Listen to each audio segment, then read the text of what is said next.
بسم اللہ الرحمن الرحیم۔ دو یا دو سے زائد لوگوں کی نماز کے بارے میں کیا حکم ہے؟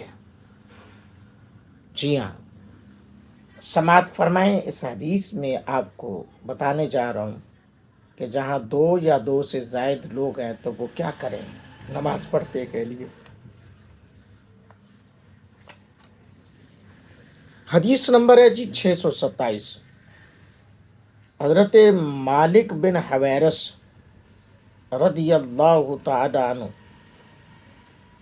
نبی اکرم صلی اللہ علیہ وآلہ وسلم کا یہ فرمان نقل کرتے ہیں، جب نماز کا وقت ہو جائے تو تم اذان دینا اور اقامت کہنا، اور تم دونوں میں سے بڑی عمر والا امامت کروائے۔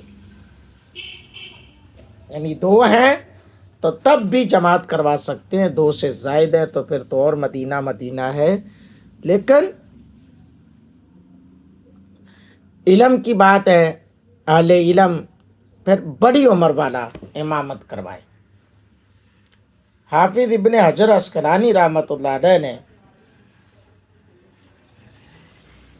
آذانن کا لفظ فازینا سے تفسیر کرتے ہوئے کہ تم میں سے جو چاہے اذان دے، اس لیے کہ وہ دونوں فضیلت میں برابر تھے،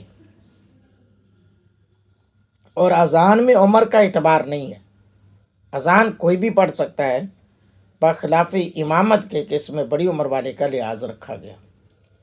یعنی اذان کے لیے عمر کی یہ قید نہیں ہے کہ عمر والا ہی پڑھے گا، چھوٹی عمر والا نہیں پڑھے گا۔ ہاں، ایسا بچہ جس کو اذان صحیح نہ آتی ہو، یا ایسا بندہ وہ ہے تو بڑا لیکن اس کو بھی اذان ٹھیک نہیں آتی، جو اس سے چھوٹا ہے تو اس کو اذان ٹھیک آتی ہے تو وہ پڑھ سکتا ہے۔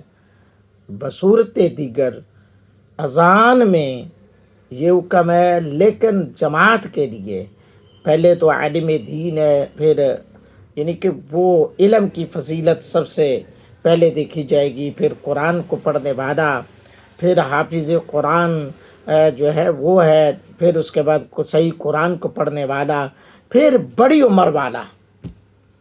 یعنی کیٹاگریز جو ہے نا وہ یہ ہے کہ بڑی عمر والا، اگرچہ برابر ہیں علم کے اعتبار سے دونوں بندے، تو اس میں جو بڑا ہوگا اس کی عمر کے لحاظ سے، تو اس کے پیچھے آپ نماز پڑھ سکتے ہیں، اس کی اقتداء میں نماز پڑھ سکتے ہیں۔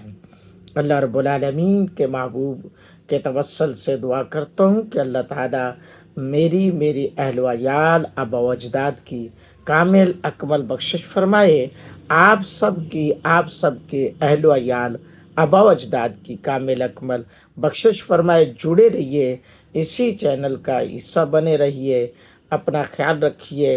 اللہ تعالی ہم سب کا حامی و ناصر ہو۔ چینل کو فالو سبسکرائب ضرور کریں، لائک شیئر کمنٹس ضرور کیا کریں۔ وآخر دعوانا الحمدللہ رب العالمین۔